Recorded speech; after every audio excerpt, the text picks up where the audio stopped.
What up? What up? How's everybody doing out there? Hey, we got a special guest tonight. And if you don't know Brendan Darby, you should. Former 49er, former Ryan Fire football player of the World Football League. How you doing, Brendan? I'm doing well, guys. Thanks for having me on. Definitely. Thank you for being on. We appreciate it. So I've known Brendan for, he was a little guy. Back we were in church together. He was never little. Come He was on, a let's be little guy. honest here, right? Yeah. And we've got some great stories from life and just growing up at church together. And then I actually got lucky. I got to coach him in high school. Oh, and nice. I'm going to start right off. I'm actually going to put you right under the fire on this one because when we came over, I was over at Centerville, and the coach came over over to Redwood where he's at from Centerville, and he had me come over. Brendan was coming up. They had just canceled varsity football at the high school because they had lost how many years in a row? They had no. I don't know. I mean, I think the last year they had varsity before they canceled it. The first game of the season they lost to Nevada 85-0. That was a low light. Right. I think at one point, I don't know why they did this. This is so mean, but at one point USA Today ranked them as the worst team in America. Yeah. Wow. I feel like that's pretty mean for a national newspaper to do for high schools. But, right. You know, so Jimmy Ford comes in and cancels varsity football. And there was 2 seniors that actually came out, and he's like, and it was crazy. Nobody would ever thought that anybody would cancel varsity football. But what he wanted to do was teach these kids how to win again. And so by the time they did it the first year, the next year I came over from Centerville and helped coach. And Brendan, in the summer, we started a workout program. And Brandon couldn't come because he was at horsey camp. That's right. He wanted to go ride horses in the summer instead of come working out for football. Well, that's not totally right. Well, that was the joke. That was the joke. Yes. It was a summer camp that had horses. That's right. I'm not a huge horse guy, so I didn't do a whole lot of riding, but you know, it was tough, and it was kind of funny. And there's probably some lessons to be learned from that, from between kind of, you know, the things that you want to do versus the things that you know are going to open more doors for you. You know, I really wanted to go because those were people I'd grown up with. I had been seeing those kids every summer since I was 8, and it was this important thing to me.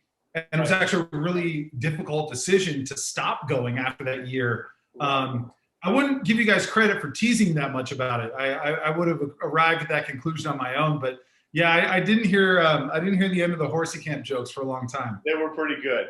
But what was amazing about Brendan was, I mean, he is a kid that I think you grew maybe like 2 feet overnight because you just sprouted. It was pretty amazing to see that as a high schooler. And when he did that, it was kind of tall and gangly. And Brendan had some knee issues, right? Yep. In the past. So he was also working on the fact that he kind of was a little worried about his knees going into football and, you know, I got you. That kind of a thing. So, but what was amazing was how he turned the corner. He didn't need to be there in the summer. You know, we joke about it as coaches. We want the commitment and all that stuff. He didn't. He needed to go be a kid and enjoy his friends and all that stuff. But when he turned it on in the football and as a player, not only did he play offense, he played defense. And some of the amazing things, what we always look for as a coach is people that make plays. Right. People that aren't just out there to block or out there to do a quick tackle or something like that. Somebody who actually makes a play that changes the game. And I think that's one of the things that Brendan was really good about, although he didn't realize it at the time. That was a big part of that. He actually did learn how to be a playmaker. Nice. And what's also amazing that happened in that program is the other kids that he played with really started to become playmakers, which is what made them so good. Nice. And the fact that a lot of his teammates went on to play Division I football or Division I track, world-class runners. And these kids were amazing in the fact that that nucleus of kids was that incredible, and they really became something. And I think they learned a lot about life. It wasn't just about football. Would you admit you learned a lot about life out there on the field? Yeah, definitely. I agree. I mean, you know, I think, to rewind it back, I mean, you know, Chrissy made the joke about I was never little. And, you know, I mean, I think I was always one of maybe the bigger kids in my class. But in 8th grade, I grew 6 inches. Yeah, that's right. So coming in 8th grade, I was 5'10", which is tall for an 8th grader. Right. But by the end, I was 6'4", right, which is just massive for an 8th grader. Right. But yeah, I was really skinny. I think I was maybe 190 pounds. I don't think I'd broken 2 bills. Wow. Well, I saw something that when you went to San Diego State, you were 6'7", 6'8". Excuse me if I'm wrong on the numbers, but you only weighed 295. So I was 6'6". I actually grew an inch my first year at San Diego State, but I reported to camp at 268. Wow. So I definitely still had a lot of growing to do. God. And I thought I was huge, right? Because I had played my senior season at about 255. But then, of course, I get there, and all the other freshmen were 300 pounds. So I realized, hey, there's levels of this stuff. And you walked on there, right? Yeah, I had a weird arrangement, and I don't think I've ever really heard of this before. I mean, maybe they do this now, but basically the O-line coach really wanted me. He was kind of going to the mat for me, but what he was up against with the rest of the staff in trying to sell me on being worth a scholarship was there was 3 other linemen in my class, 2 of which played in Orange County. And, we would be playing another team, a Pac-10 team. And these guys were like, I know him. I played against him. He was on my team, so it's just like these football factories. Right. And then another guy had played at St. Mary's of Stockton, which is like a powerhouse. Oh yeah, we know that. And they all had D1 bodies, and so I think it was just like the bird in the hand being worth 2 in the bush. I think at that point I was still very much a speculative asset. It's a 255-pound offensive tackle. I mean, it's just, I think you worry, can this guy put the weight on? I think that's what the coaches guessed. And then actually, Robert, it's an interesting point you brought up, because the coach told me later, he said, I was in the office late one night and I put on your tape going, do I need to go to the mat for this guy or not? And he said, he's watching my tape and he's watching me knock people down. And he's going, okay, this is good. I like this. I just want to see him do something else. And he said, then, a couple plays later, I line up on a kickoff. I got outside and contain. I screwed up. And the runner gets outside of me, but I chased him down and tackled him from behind. And he goes like, this is a guy who makes plays, And so right. I think that's kind of the point you were talking about, Robert. And also just learning about, there is a lot of life involved in that stuff, because it's effort. It's getting you thrown into positions where you think, where you're going to be uncomfortable. It's self-sacrifice. It's, working within a team, understanding what you bring to the table, what your limitations are, staying in your lane in terms of what's going to be best for the goal you're working towards. Like all those things really do, they come into play, man. They come into play later in life. It's really it's a cool thing. We definitely learned a lot. I mean, I'm incredibly proud of the fact that, we were this laughingstock that had to cut our varsity team, and then we won a title my senior year. That was awesome. Amazing. That was so cool. Yeah. Really, I think the group bought in. Yep. And that doesn't happen all the time. Sometimes you're in a program that has been doing it for so many years, you have to buy in. But you guys grew up not having to buy in. Nobody bought in to anything. And the fact that you guys changed the whole trajectory of Redwood High School football for a very long time. Yeah. And the fact that you guys really were the ones that made that change. It took learning how to win. Yeah. I mean, after I got cut so my class was, we won our title in fall of 98, and we were class of 99.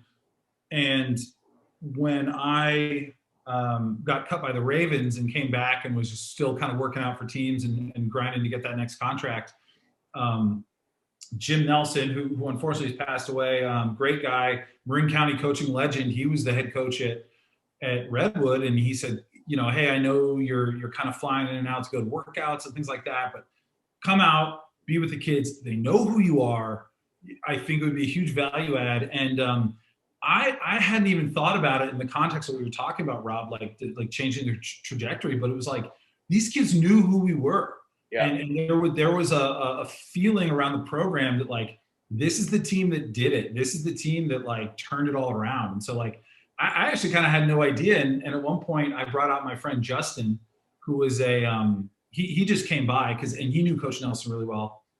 And he came by just to say hello and see what was going on. And all of a sudden, like they're pulling him out into drills, like show us how you would have done this. You know, it was kind of funny. And he was a 6 foot tall, 200-pound offensive lineman. He wasn't a guy who played at a different level or anything like that, but he was there just kind of going, all right, guys, like, here's what you need to think about. Here's, how you need to think about reading that defense. And the guys were just soaking it up. So that was a really cool moment of realizing, like, wow, these kids, like, they know who we are. We're like semi-famous as much as one can be in Marin County high school football. That works. And then because just for those who may not be familiar with MCAL football who are watching this, I mean, we didn't do it because there was 20,000 people at the game, right? No. Again, those guys that I played football with who were in Orange County, and there was even some Texas guys, right, who played with me at San Diego State, and they've got thousands and thousands of people at the games, and it's an event, and it was like our parents in the band, and then a couple buddies. We didn't care. That's not why we did it. We did it because we like playing football. It was fun.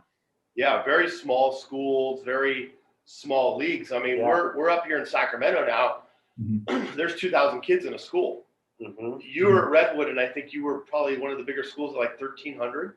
We were the biggest school in Marin, and we were 1,200. Yeah. Yeah, and that's tiny for up here. It is. And the football programs that are up here are insane, and packed stadiums and huge stadiums, and that's up here. And you're talking about people that were from Orange County or Texas. They got $1 million stadiums down there. So he's talking about small schools, and there's a lot of people that have moved on from Marin County schools. Yeah. I mean, we have Goff right now that's playing in the NFL, who's the quarterback of Detroit Lions right now. Yep, small school Marin Catholic. But a lot of I didn't realize he went to Marin Catholic. He went to Marin Catholic. Okay, yeah. So there's a lot of really cool things. Is that there's a lot of kids that my age are now coaching, and their kids are playing and coming up in the MCAL schools. But let's move Brendan on to college here, because San Diego State. Can I just say one thing, Rob, that I think is kind of cool that that hopefully I'll just take credit for it, and someone can correct me later. But my class, it was myself. Mark Naranja was on the team. He got a full ride to Nevada. Yep. And then in Catholic, there was Travis LeBoy, who went to Utah State and then Hawaii, and then, I think 10, 12 years in the NFL. And then Alan Amundsen, who went to Oregon, was a really good running back. 49ers. And then ended up on the 49ers with me, which is kind of cool. And so, even one of your teammates, let's talk about that. Went on to Florida State. What's that? Gordon Reed went on. Yeah, Gordy. Yeah, Gordy's like, hey guys, I'm walking out of Florida State. We're like, good luck. And then, there it was. That was amazing. Florida State, he went on in there, played the defensive back there. Seminoles, baby. And then you had one, your cornerback, who was the world-class runner at Arizona State, trying to make the Olympics. Yeah, Luis Melo. Luis Brazilian. Melo. Yeah, he was a dual citizen. And so, it was like an Olympic qualifier for Brazil in the 100. Yeah. Guy could fly. So, and no disrespect to Gordy. I mean, the guy was an amazing player. And actually looking back on it, I didn't know anything about football strategy when I was in high school. And looking back on it, when I know what's going on, I'm like, holy crap, Gordy was the glue of that defense, because the way our defense was structured, you needed to have a strong safety that could support the run and also go deep.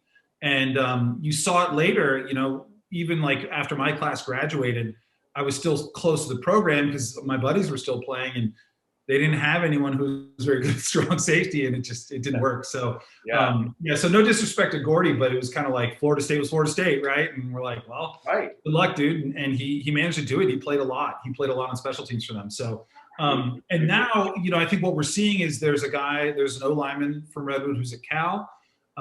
You had Goff. There was a guy at Arizona State. Was it Manny Fernandez? Was that his name? He's a pretty good quarterback. Made a lot of plays. Yeah. He's the same Marin guy. Yep. So I think you're starting to see that there's people getting noticed in Marin, and that was not the case before. No. What I was always told was, well, you're not going to get recruited. It's just not. It's not going to happen. And one thing, I'll segue us to college after this. When I got to college, the tight ends coach at San Diego State said, oh, yeah, I know Marin County. So when I was recruiting the North Bay for Oregon State, when he was the coach there, he said I would fly into SFO. I would go see who the good players were at SI, St. Ignatius, Sacred Heart, and Reardon. Yep. Then I would get on the 101, and I wouldn't stop till I hit Sonoma County. Yep. And that's how Marin was recruited. That was just the conventional wisdom. So yeah, we were just completely skipped over. Yeah. And that's what I was talk about. Why I wanted it. There's so much more to talk about with Brendan, but your group kind of started the change of what was happening there. Mm-hmm. And so it's fun that you get to look back now and go, you're right. Some of these guys went on. He had a fullback that was 285 pounds who became the world's strongest man. Oh, wow. So you're talking about some kids that really came together under an amazing leadership. Jim Surf really did something amazing at Redwood, but the kids still have to buy in. And the fact that nucleus of kids came together and really they not only did they change Redwood, but they changed the trajectory of Marin County football for a very long time and going on to this day, it goes back to all you guys. And it's another reason why I was so interested in having a conversation, because that's actually something I wanted to bring up. You guys changed Marin County pretty big. There's other kids in other schools at that time, but that was a big part of a big change of Marin County where there was some vision and some sights of stuff that happened in that time. Jason Crystal brought colleges around. Yep. That was a big part. Jason Crystal. Darby. They saw some of these other kids. Yeah, Jason Crystal had, I don't know if he still has them, but, at one point he had every big powerlifting record for, I think it was under 18 or whatever. I mean, the guy was just a total beast. Yeah, you can watch his YouTubes too. Is he on YouTube now? He's got some YouTube of him lifting big old, look like lead boulders or something like that. That's crazy. Yeah, he was a beast. And he played fullback. And I think some of the colleges that reached out said, have you thought about playing offensive line? And he said, no. So, I think that's why he ended up having a good career. I will say, I talked to people, like when I came back and people, how's it going? I would say, like, if Crystal had just said, I'm cool with playing guard, that guy would be, I'd be playing against him. Absolutely. Yeah. So San Diego State, you obviously go in, you're kind of walking in. There was a big turning point for you at San Diego State. I know that you were battling for a position. Yep. Because obviously, as a coach and a friend and knowing you for a long time, I was watching pretty intently about what was happening. And you were going up for a tackle position against a guy who I believe had some national honors the year before. Yeah. And I believe you ended up shifting him over to guard. Yeah. And then he went on to the Green Bay Packers. Yep. So tell me a little bit about that battle. Yeah. I just realized I never finished what I was talking about with San Diego State. So sorry about that. Yeah. When the coach, no, it's okay. When the coach saw me chase that guy down on the kickoff, he said, I got to bring this guy in. He's making plays.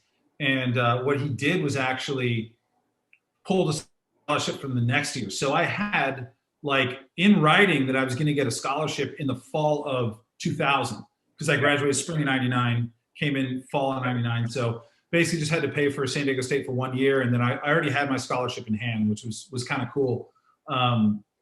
So yeah, it was, a few things happened. So I got to San Diego State and went through camp and struggled. And I mean, that's such a huge, I remember my first practice just being like, how the hell am I ever going to get there? Like, that first practice is so humbling. And all these things you don't think about, all these things that high school players don't think about, footwork. I mean, I still remember my very first practice. We tried to run, I wasn't on the field, but we tried to run an inside zone. And our right guard was a guy who got all conference honors, a guy named Andrew Klein, got all conference honors, 7th round draft pick of the St. Louis Rams. And he was a great player. We run an inside zone behind him. It gets blown up, tackled for no loss. And the coach in film after practice says, let me show you what happened. This is why attention to detail is important. Andrew Klein, what kind of step do you take on inside zone? And he goes, 3-inch flat step, right? What kind of step is this? He goes, it's a 6-inch flat step. Why are you doing a 6-inch flat step? Do you do a 6-inch flat step on inside zone? No. And he goes, let me show you what happens. And he fast forwards, and sure enough, he does a larger step than he needs to. His base gets big on a very downhill play. The D tackle gets into his pads, pushes him back. On inside zone, the running back's reading the butt of the guard. So all of a sudden, the guard's in his lap. He's stopped. He's flat-footed, and the defense just swarms him. Yeah. But you talk about, like, the levels to this thing and the levels of details. he took a 6-inch step and he should have taken a 3-inch step, right? So I'm trying to learn all that stuff in camp, and I'm having a hard time. And then, I think a couple times the coach is like, dude, I don't think you're going to make it. Like, what's your backup plan here? And then as the season went on, the best thing for me was a guy named Kabir Baja Biamila. Fun fact, his little brother's the host of American Ninja Warrior, Akbar. Yep. Akbar's a great guy. Still stay in touch with him. Great Aztec, great guy.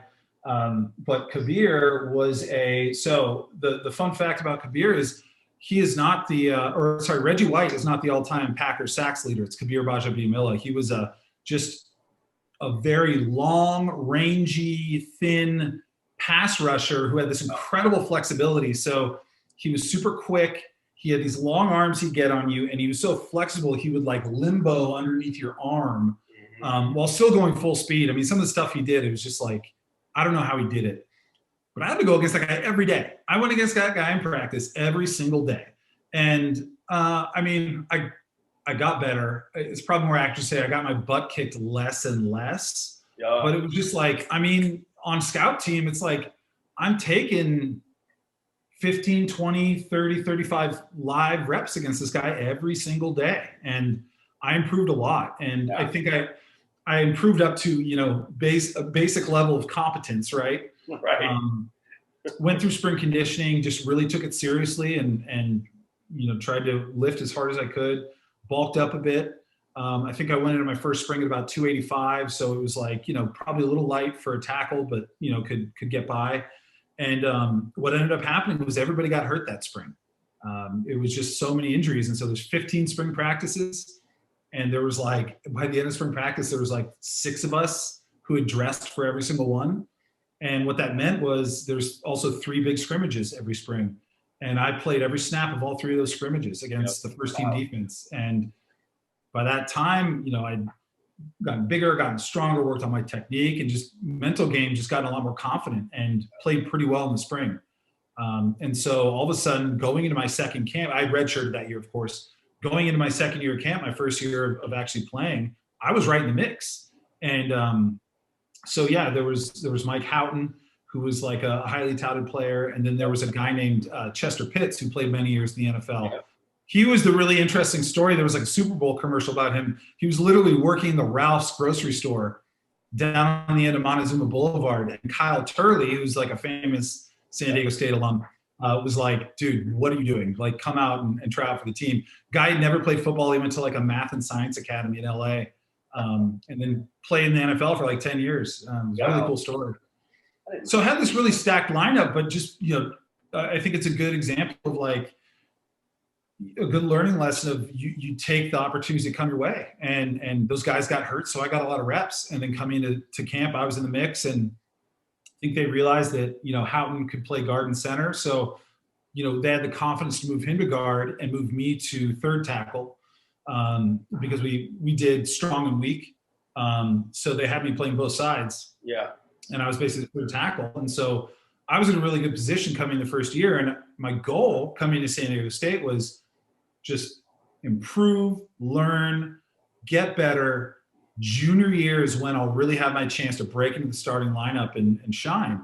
Yeah. And all these things happened, and I just prepared and mentally got my game right and took advantage of those opportunities so that camp I'm like a second string offensive lineman and in a position to play. The game plan going into my first game that year is you're going to play. I'm gonna put you in. I want to ask a question. I've been kind of itching. You go into your first game. Now, for you and for all our young viewers out there, when you went from high school to college, how much faster of a game was it for you?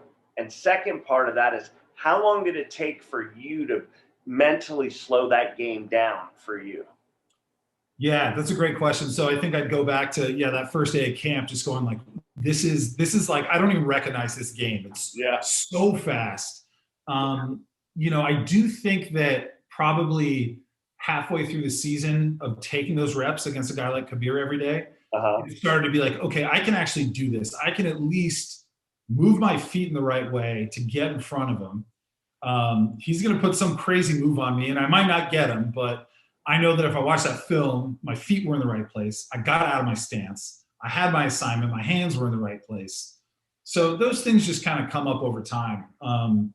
And yeah, like the mental aspect, it's really just getting those live reps. I mean, there's no replacement for it. And so again, that's where I go back and say, getting to play every single snap of those 3 spring scrimmages, so invaluable, just critical. So yeah, by the time, I mean, I was a little nervous going into that first game, but I was ready for what they were going to throw at me, for sure. So yeah, then the next big event is in the third quarter of that game. We're playing Arizona State, and the guy I'm backing up gets rolled up on, tears his ACL, and it was like, all right, you're in. and then, let's go. Yeah, and then I was just in. I stayed in. Yeah, never relinquished. No. And you know what's interesting? This is a kid that had some knee injuries, had to grow, went on, and injuries to other players got him in position. So he was always ready and prepared. He had a battle against the guy he just talked about. Right. That ended up being the Packers' top sack leader of history, not even Reggie White. That's pretty cool. Yeah. And that's KGB, right? Well, that's on something that you, like you said, you give a lot of homage to him, because he trained you to get to that level. And then obviously now you're out there starting. So now you owned it, right? Then the accolades start to come. When did you start to get, or did people start talking to you about the next level? Yeah, I mean, I think even the offensive line coach brings it up. Usually it's a threat in terms of like, well, hey, this is the next level here. You're going to have to. There's a lot of that, and you see it, right? Your teammates are getting picked in the draft, so you're going, okay, well, I got a video of me putting him on his back, so I think I got a shot, and guys you're playing against. I mean, I'm trying to think. There was a I forget his name. Well, there was my freshman year. We played BYU that had a stacked defense, multiple draft picks on that defense, and I played a really good game. I graded out at, I think, 87%. And, I was like, okay, well, all those guys are going to be the NFL. And then the same thing next year. They had like a whole new crew of guys who all went to the NFL. There was like Chris Hoke, who played many years for the Steelers. He got the big beard. They had, I'm drawing a blank on the names now, but they had a lot of really good players. And so, I thought, okay, well, I played pretty well against these guys. I think I can kind of handle it. I think I didn't want to be the cocky guy who was walking around saying I'm going to league, but it was in the back of my mind, and I was trying to be pragmatic about it. Like, okay, well, if these guys can do it, I think I can. But I also kind of knew that there's a lot of guys who have one good year and kind of fizzle out. So I also didn't want that to be me either. Right.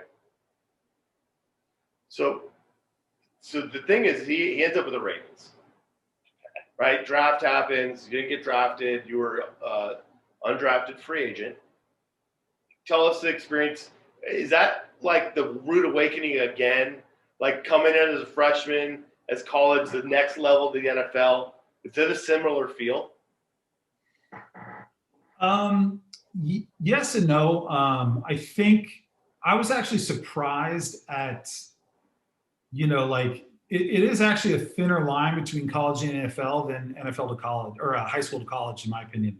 Because like I said, it was like my first college practice, I was here and I'm like, everyone else is up here. And how this looks like Mount Everest right here. Yeah. And it's just like, kind of the interesting thing about the NFL is like, everyone's just a little bit bigger, a little bit faster, a little bit stronger. And it goes back to the old cliche, like game of inches, right? But that's kind of what it is, and there wasn't anybody that I felt like, oh, it's impossible for me to block this guy or something like that. Like, and so that was actually a cool experience, right? Is like my Al Bundy story is we're running a half line drill, and Ray Lewis got a little bit too aggressive, and I got under his pads and got under him and got him up on the one leg hop. And, hey man, quit it, And so, okay, if that was a real drill, I would have flat back Ray Lewis, So you have those moments of like, okay, like I belong here. I can play.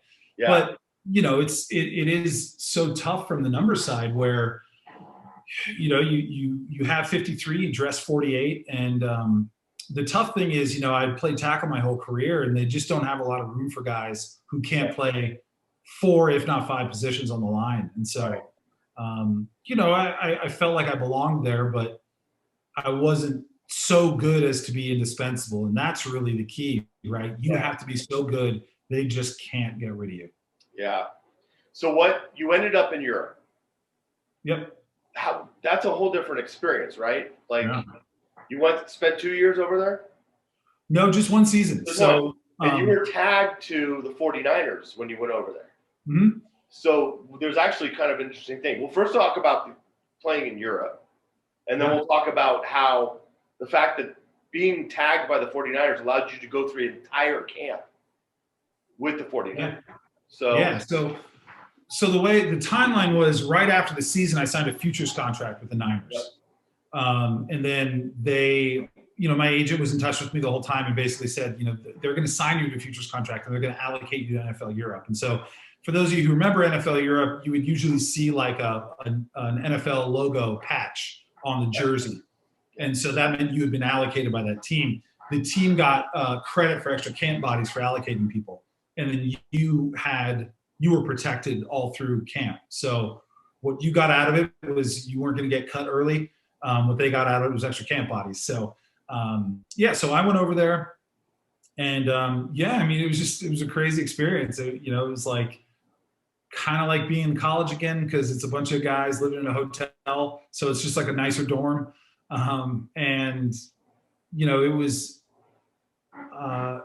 It was interesting because there was a big disparity in talent there, because there were a lot of guys who I played with who had, multi-year NFL careers after that. And the reason they were there is because, they had done something stupid, and the coaches said, you got to prove to us that you can go over there and behave yourself.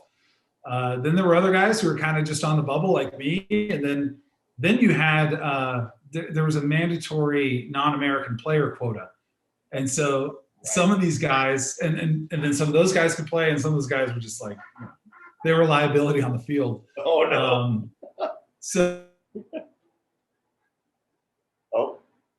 Hello? We got him stuck here. This really big disparity. Oh, sorry. No, we're good. You got you back. Yep. Where'd you guys lose me? Right after we said disparity. The disparity. In the play. Okay. But I was done. There was a huge disparity. Yeah. Then there were some liabilities. So some guys could really play, and then some guys were just like, they're not going to see the field. They were looking to kick the ball instead of hit people, right? Yeah. There were some good players, though. There was like a guy who had played tight end, and he'd been on the Chargers practice squad for a couple years. So, he was like a legit player. He could play. There was other guys who had played at like, a Japanese college. And again, no disrespect to those guys, but it's just not the same level as, when you've got a surplus of guys who've played in major conference, American college football. It's just not, there's no comparison. So, so did you grow up as a 49er fan? I did, yeah. So that was cool. That was a big deal to be a part of that. What was the experience walking in as a 49er for the first time? Yeah, Having been a fan. Yeah, so it was cool. So the background on this is like the season tickets in my family go back to Kezar Stadium. Like my family's like true blue 49ers. We got priced out by the last stadium. Right. Here's a fun story about it is we had such good seats that when I was growing up, we were always sitting next to the players' families. So it was like, sometimes you'd like see someone, you're like, okay, that looks like, Bill Romanowski, but 30 years older. That's like totally his dad. Yeah.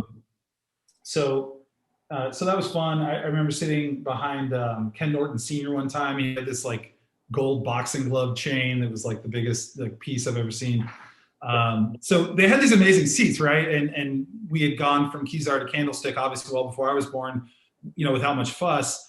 When they built Levi Stadium, they called us and said, okay, you owe us $80,000 per seat for the right to buy your season tickets. And so that was my parents said, okay, I think it's time to. Yeah. So anyway. Yeah.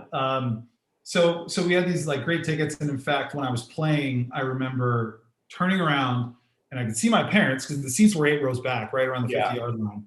And then they were using my family's tickets. Then I had a group of friends that were using my comp tickets that were like 25 rows behind them. Yeah. So my parents had better seats than the comp tickets. But anyway, yeah, I mean, it was cool, though. I had been through it, right? I had been through camp with the Ravens. I knew how the business worked, and I wish I could find this photo. So I was living with my parents, right? Because I didn't have anywhere else to go. Yeah. And they FedEx the contract to my parents' house, and it comes in the mail. My dad's so excited. He's like, I'm gonna go get the camera. He gets like a nice pen. He has this like gold pen. Goes and gets a pen. I want to get photos of you, you know. And I had this 49ers like sweatshirt that they'd given to me when I worked out for him. And he's like, go put that on, and we're gonna sign it and take all these photos. And I don't know where the photo is, but it's this incredible thing, because if you see it, I'm kind of looking like I'm signing, and I'm kind of looking like, because as I'm signing, I'm realizing like the likelihood of this contract resulting in a 10-year career where I call a press conference to announce my retirement is like 0, right? I'm getting taken off the field on a stretcher, or I'm getting cut. Those are like the 2 outcomes. Right.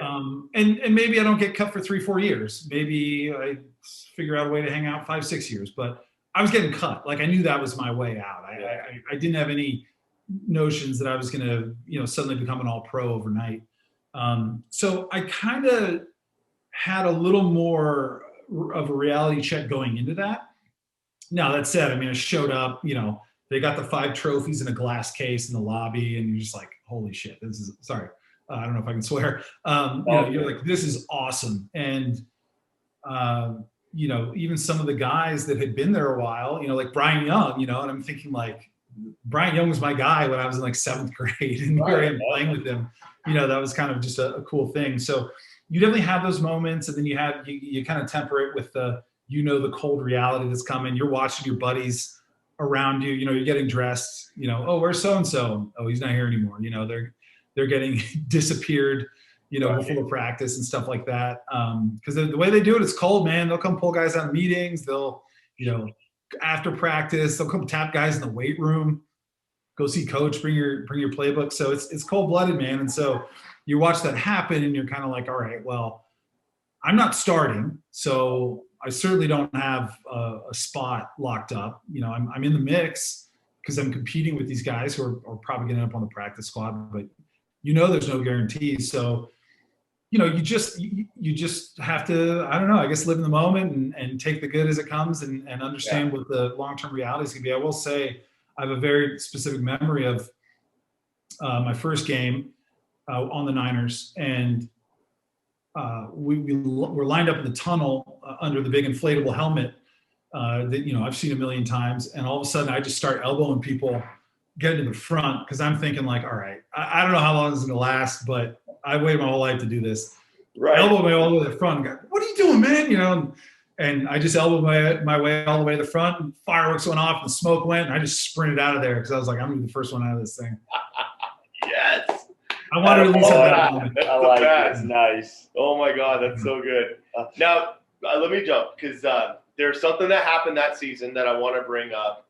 Kind of sad. You were there, happened in front of you. A homage to Thomas Herron, who did pass away in the locker room there in front of you. And there is an award for the 49ers to this day. He was somebody that you were battling with to make the team, so you knew him pretty well. But what was that kind of experience? Did that change the mood of the team, or what was that like? Oh yeah, definitely. I mean, it's hard to come back from that. I mean, I think you pride yourself as an athlete on, like, you know, nothing phases you, right? But you're not ready for that, right? You know, at that age, you're just not ready for that. And so I actually knew him because I got drafted by a different NFL Europe team first. And I was on that team with him, and then the team in Cologne had some injuries, and so I got sent over there during training camp while we were still in Florida before we went over to Germany. Right. And so I knew him really well already. And so when I came back, got to see him, and you know, we were catching up like old friends, and he was just a great guy. So Thomas Herron was just a hilarious dude, lit up the room, like one of those kind of guys. Everybody loved him, just total character. A lot of times on a football team, what you see is like offense and defense get sort of cliquish. And part of it is like the coaches kind of foster that too, where they want you to be sort of, adversaries during training camp so that you'll be extra motivated to beat the crap out of each other, I guess. Yeah.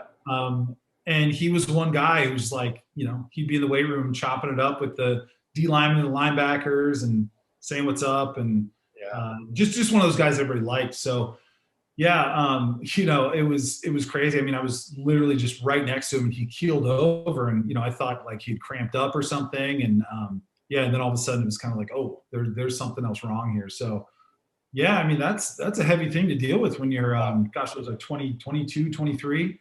Watching a friend die in front of you is like, whoa.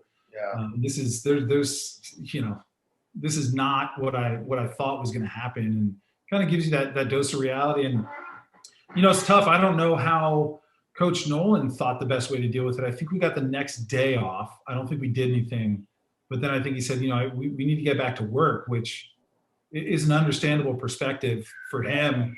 I do remember my roommate was a guy named Harvey Dahl. He's a great guy. Played several years in the NFL. He's a great guard, real kind of scrappy, was a master of the dark arts of offensive line. But I remember he was like, man, like, I just can't do this. Like we were in the middle of a drill or something. It's like, I just can't do this. I was like, I can't either. Like my head was just elsewhere. Cause how do you deal with that, man? That's tough. Yeah. So it was, sorry, go ahead. Yeah, I did. And it's gone. Hold on, give me a second. I'll think about it. Well, I wanted to go right into something also happened. I think it was in 2017. Oh, I would just say, sorry, the only thing I'd follow up is, so they still give that award, the Thomas Harrion Award, and I believe there's still a scholarship in his name. So at least, that's a good way to kind of honor him, going on. Absolutely. And that's why I wanted to bring it up. There's a great, it's just the fact that they continue to honor him. That's cool. On a guy who was just trying to make the team. Yeah. And that's a great part of not a guy that an NFL fan would know. He was on Dallas's practice squad the year before, offensive lineman. Your average NFL fan's not going to know him. And so it's good for him to at least, be in the minds of NFL fans going forward. I think that's cool. Appreciate that the organization does that. Yeah, definitely. Quick question. I actually remembered, I didn't bring cramp that long. Did you get an opportunity to meet Bob Malamo, who was one of the clubhouse guys at Candlestick? So did he work for the Niners or was he just a clubhouse guy at Candlestick? I want to say he actually worked for the Niners, but I'm not sure. I just know he was at Candlestick doing that job for the 49ers for 30 years. Oh, wow. Yeah, so I was just wondering if you had an opportunity because he was a great guy. When I was a kid, he was a soccer coach and got to play against him and knew his son, played with his son. So I was just curious to know if you had the opportunity to meet him or not, or if you remembered. I don't believe so, but I'll have to look him up and see if I see his face, if I recognize his face. Yeah. He's about that tall. See Yoda? He's about that tall. Okay. Great guy. Great guy. Awesome. So I have something happened. Something happened in 2017, which I thought just was a big part of how much San Diego State appreciated you. You became an honor warrior.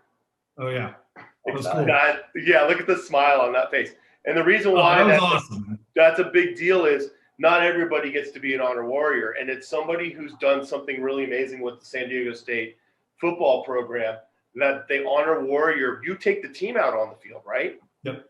It's people that come back. Oh, wow. So explain that, how you got the call, what that experience was, because I think that of all the things that you've talked about, what an honor to come back and be able to be an honor warrior. That's big. Oh, yeah. I mean, that was just awesome. It was so cool. I got to give a shout out to J.R. Tolver, who was a receiver on those teams I played on. Really good player. He got drafted by the Dolphins and played for the Cowboys as well. Set a few records, I think, until very recently, which is saying something given how much they pass in college now. He and another receiver named Kasim Osgood had the record for most catches and yards by a duo. So JR was a great player. We still stay in touch. He was at my wedding, great guy. But I think he had also been advocating, because he's still involved with the athletic team. He had been advocating, and then there's still a few people who are around in the athletic org from when I was there, athletic department. And so they contacted me and asked me if I wanted to do it, and I said, yeah, absolutely. So yeah, it's just really cool. You have like a nice dinner the night before, and then on game day, you go meet the team out by the bus, and there's actually like a little walkway. They park the bus a little bit far away from the tunnel entrance, and so you escort the team from the bus. There's a wooden shield with Aztec, kind of an Aztec design on it, and you carry it and you lead them. And you got to go get the crowd fired up and stuff. So that was fun. Got to lead them. Then you also lead the team out on the field. So they actually call your name. You walk out to the middle. Monty Montezuma has a flaming spear. He hands it to you. He blows the conch shell, and then you stick the spear in the ground. When you do that, the team runs out. Yeah. That was pretty cool. Yeah, that was a lot of fun. They announce your name and everything, and like a little bio about yourself. And so he went it's just really cool experience. My wife has an awesome video because that's great. Yeah. She was on the sideline, so she's filming me. Then the team starts running, and then they're getting closer and closer and closer. And you hear her go, ah! They're like about to run her over. Looks like a stampede. I love it. So this guy has basically went from the first game at the 49ers, decided on his own, he was going to lead the 49ers out. Yeah. Like, why not? And then he gets to be the honor warrior. And I just, you've lived life, and you continue to do so. It's really amazing. You have this wonderful family. You got a 3-year-old and 5-year-old. You have them to come and like see things. You remember when you were a little kid and you got to see things for the first time and be shared by your parents who are wonderful. That just and that you get to experience that now yourself and share those things. But you've also had a lot of experiences that as they get older get to go, my dad did this and my dad did that. And I'm just really proud of you. You've been a friend for pretty much almost as long as I can remember. And I was always proud of you, everything you did, but I'm just as proud of you today as the man that you've become, that you always did in anything you did on the field. So that's more important to me, is who you've become as a man. And I really appreciate you, and I'm proud of you. Thanks, man. I appreciate that. I still remember seeing the photos of you celebrating the MCAL title, hanging up in church and going like, I want that. Like, that's what right. I want. Holding up that banner. Yep. Was there? Nobody can ever take that from you. And, I got to take my kids to a reunion at the high school, and my kids were wearing my old jerseys. And I have a picture where one of my kids is on my shoulders, and she's got my jersey on. And I love that picture to this day. I'm walking to the stadium with my daughter on my shoulder, and it's so great. And it's cool. Like my school where I went to Sarah Fell, one of the old coaches took over as varsity coach, and he's trying to bring the old dogs back. So he tries to bring them back every year, and we all kind of got together. And that brought a lot back to bring the old dogs back together. And you talk about that, where you still connect with some of the guys you played college with. And I'm sure you talk to a lot of the boys that you played high school football with and stuff. Shoot, Bryce Anderson's doing some amazing stuff with his weight loss gutless, which we're going to interview as well. Oh yeah, he's great. He's a great interview. So that'll be a good episode for you guys. Nice. Yeah, we made sure we had our 20-year reunion in 2019, and we did a football reunion the night before. We made sure we wanted to have just a football reunion. What an experience. So we got, I think there was only 1 or 2 guys who were seniors on that team who couldn't make it. So we got almost the whole senior class from that squad together. So it was really special, including Daniel Silva came up from Brazil to go to that. So it was really that's fantastic. Yeah. What are you doing now? What do you got going on now? Yeah, so we just moved to Orinda, California, out in the East Bay. Okay. We were living in San Francisco up until last year. And, I think just when COVID hit, we thought, okay, maybe a good time to get out. We had enough space out there with the kids. We had a place with a yard, but I think we realized, hey, we should probably, do the suburbs thing. It's about time. Yeah. And so just moved out here last year. Yeah, got a 5-year-old and a 3-year-old doing software sales, which is fun. I think there's probably, I don't know how much more time we have, but I think there's a lot of subject matter to be gleaned out of, the competitive things you learn as an athlete translate pretty well to sales, Oh yeah. Absolutely. So yeah, I like sales. It's fun. The feeling of like closing a big deal is as close, I think, as I get anymore to, feeling like I won a big game or made a great play or something. Absolutely. True. Any ambition to coach? I think I would like to. I'm not sure if I want to have the burden of calling plays or anything like that. I think what I really enjoy doing is just working one-on-one and doing technique work. Because really, when I think about it, now this is funny to say about a guy who's 6'7", 310, 320 by the time I got to the NFL, but all the coaches were like, "Hey, man, you're really skinny. You're really light in the ass." That's a common like coach term. Yeah. And I was. I mean, I'm standing next to Jonathan Ogden. I mean, that guy dwarfs me, right? And so for me, I was never a guy. Once I got college and pro, I was never a guy who could just slam dudes because I was so much bigger, stronger. I had to rely a lot more on quickness and technique. Yeah. And so for me, what I like doing is really showing how you can do those, there's very small details to a lot of these things. Again, game of inches. Something as simple as your basic offensive line coach in high school says, hit them in the numbers. And what I say is pick a spot that's about that big between their numbers and aim for it. Little things like that will give you those edges over time. And so if I got the opportunity to do something like that, I'd love to do it. Not sure how I can balance that with my career and paying the bills, but that would be fun. I'd love to eventually. I think doing that's really fun. That works. And for those of you out there that don't know who Jonathan Ogden is, he was like 7'12", 380, and fast. He was and just hit people. Again, I'm 6'7", and I was probably 310, 315. And I remember my very first NFL game, was the Ravens, and walking out on that field for warmups, and I'm walking next to Jonathan Ogden, and I'm just like, damn, because I don't do that very often. I'm not doing this. You're huge. And I was doing that. I think he was, no exaggeration, he was 6'9", 360. And yeah, the dude could move. I mean, he had some of the best quickness and technique of any offensive lineman. I mean, he made it in the Hall of Fame first ballot, no problem. So one of the all-time greats at that position, and a great guy to learn from. I would say for the kids watching, that was a guy who could have walked away from football that day after practice and would have been in the Hall of Fame 5 years later. Yeah. He would come in over to my locker and say, let's go out there early. And we would do, so here's another thing. When I talk to high school kids, what kind of stuff did you learn? What kind of cool stuff do you guys do in the NFL? Let me tell you what we did in the NFL. We got out there 20 minutes before practice and we did this. We practice the first step. Oh, that's right. Foot goes, your helmet goes, right? Hat and hand placement. Where are you going? That's what we did, right? We're not the little things. It's those little things. The little things makes the biggest difference.